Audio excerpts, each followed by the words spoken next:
Hecha la anterior aclaración que conviene tener en cuenta para no quedarse con una versión, digamos, caricaturesca de la doctrina atomista sobre el objeto propio de la inteligencia humana, sigamos entonces nuestro camino.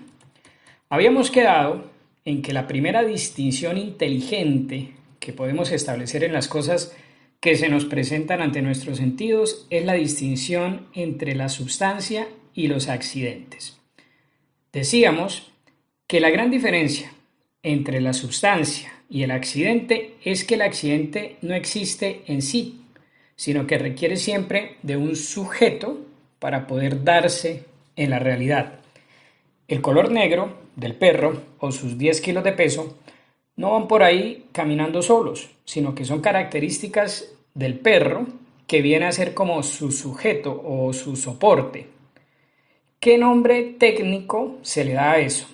De lo cual realmente no sabemos mucho todavía, pero que en cierta forma sabemos que es substat o que está bajo los accidentes. ¿Qué nombre técnico le podemos dar a eso?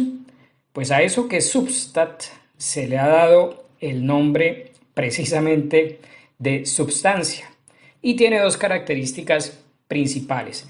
Por un lado, servir de sujeto o de soporte a los accidentes y tener la propiedad de existir en sí mismo, de manera que la sustancia existe en sí, sin necesidad de un sujeto para poder existir.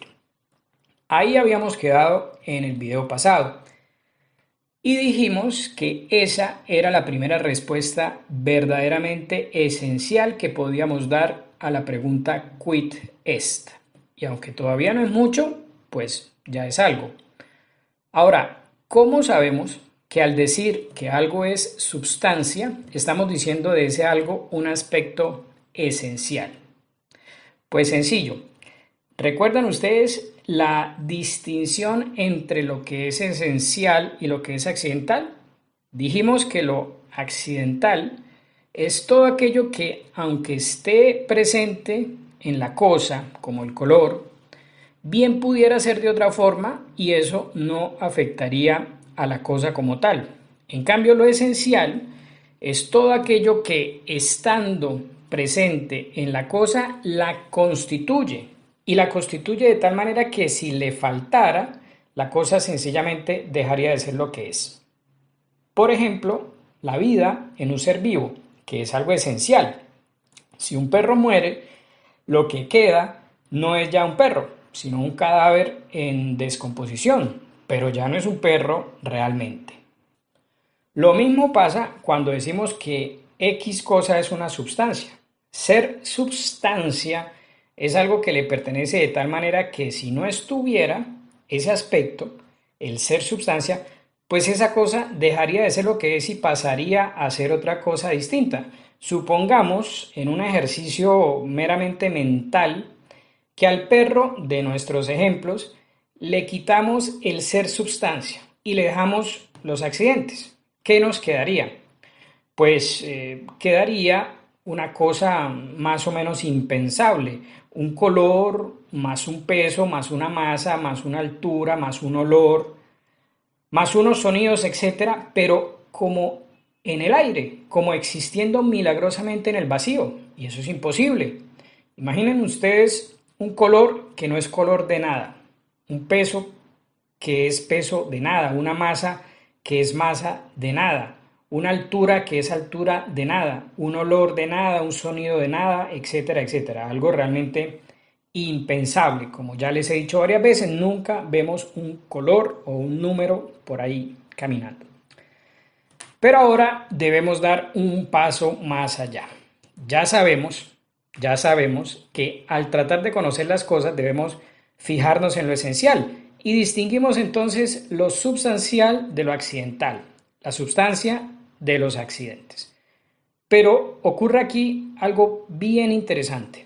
Ocurre que ante nuestros sentidos se revela con toda claridad que este perro de aquí es distinto de ese perro de allá. Este perro es negro, aquel es blanco, Este es pequeño, aquel es grande, y no solo eso, vemos también que este perro se diferencia de aquel gato, y de aquel árbol, y de aquella persona. ¿Qué quiero decir con todo esto? Que nuestros sentidos nos dicen con toda evidencia que no hay una sola sustancia o un solo individuo, sino muchos. De hecho, hay una casi infinita cantidad de sustancias numéricamente hablando. Por eso estamos obligados a decir que en la realidad que experimentamos se dan o existen una multitud de sustancias numéricamente distintas. Tenemos esta sustancia y aquella sustancia y la de más allá, etcétera. Incluso cada uno de nosotros puede ser considerado como una sustancia más dentro de ese conjunto de sustancias que conforman el universo. Y sucede también que a pesar de que vemos con toda evidencia que el universo está lleno de un número aparentemente infinito de sustancias o de individuos, vemos también que esas sustancias suelen compartir aspectos en común, características en común, y eso permite a la inteligencia comenzar como a agruparlas, como a clasificarlas. Todo depende de si aquello en lo que se parecen o aquello en lo que se diferencian es algo accidental o algo esencial. Vamos a ver. Supongamos que tenemos enfrente dos sustancias o dos individuos. Los estudiamos y establecemos sus características e incluso podemos distinguir entre esas características cuáles son esenciales y cuáles son accidentales. Pues bien, si resulta que esos dos individuos, esas dos sustancias o esas dos cosas comparten aspectos esenciales y se diferencian solo en aspectos accidentales, entonces decimos que pertenecen a la misma especie o que son sustancias de la misma especie. Piensen, por ejemplo, en dos perros. Los tenemos enfrente, los estudiamos, establecemos sus aspectos accidentales, esenciales, y claramente vamos a ver que son idénticos en lo esencial y solo se distinguen en aspectos como el color, el tamaño, las dimensiones, etc. Pero los dos son esencialmente hablando perros, es decir, sustancias vivientes, sensibles, caninas, etcétera, etcétera. Entonces, dos sustancias numéricamente distintas, pero que comparten aspectos cualitativos esenciales, pertenecen a la misma especie. Bien, pero ¿qué pasa con dos sustancias que son numéricamente distintas y además son también distintas en los aspectos esenciales? Bueno, pues pasa que son sustancias que pertenecen a especies distintas como un gato y un perro, o un perro y un hombre. Incluso aunque tengan aspectos accidentales semejantes, porque puede que un perro y un niño pequeño compartan los kilos de peso y ambos pesen 10 kilos, pues a pesar de esa semejanza pertenecen a especies diversas por el hecho de diferenciarse en aspectos esenciales. Bien, tenemos entonces sustancias numéricamente distintas, algunas de las cuales pueden ser agrupadas en la misma especie y otras no. Por lo tanto, eso nos dice que hay también especies distintas. Hay sustancias numéricamente distintas y también encontramos especies numéricamente distintas. Pero, ¿qué pasa si elevamos la mirada y nos fijamos en las especies? Pues pasa que nos vamos a dar cuenta de que muchas veces especies que son diferentes se asemejan en algún aspecto precisamente esencial. Por ejemplo, el perro y el hombre son especies distintas porque se distinguen en aspectos esenciales, pero vemos también que comparten algunos aspectos esenciales, no todos, pero sí algunos, como por ejemplo el hecho de ser sustancias o el hecho de ser seres vivos o el hecho de ser seres vivos sensibles. En ese caso, entonces, cuando encontramos que hay dos individuos o dos sustancias que, aunque perteneciendo a especies distintas, comparten algún aspecto esencial en común, decimos que entonces, aunque son especies distintas, pertenecen al mismo género. El género se forma cuando dos sustancias de especie distinta comparten, no obstante, algún aspecto esencial. Tenemos entonces individuos, especies y géneros.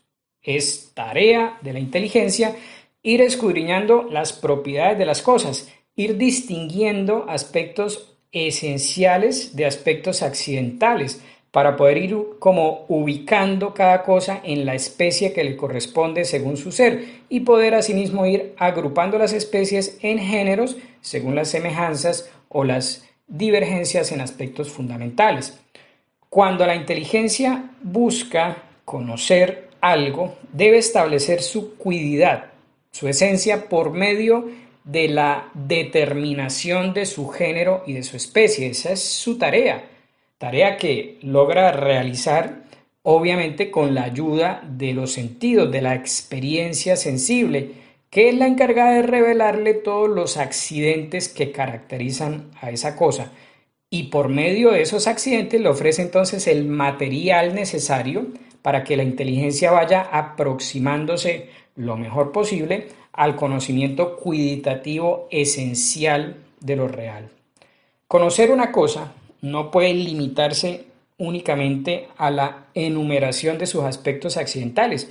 Cuando tengo frente a mí a una persona no puedo contentarme con decir es alto, es blanco, es médico, es colombiano, se llama Pedro, mide 1,70, etc. Todos esos datos son válidos, pero no es lo que mi inteligencia busca.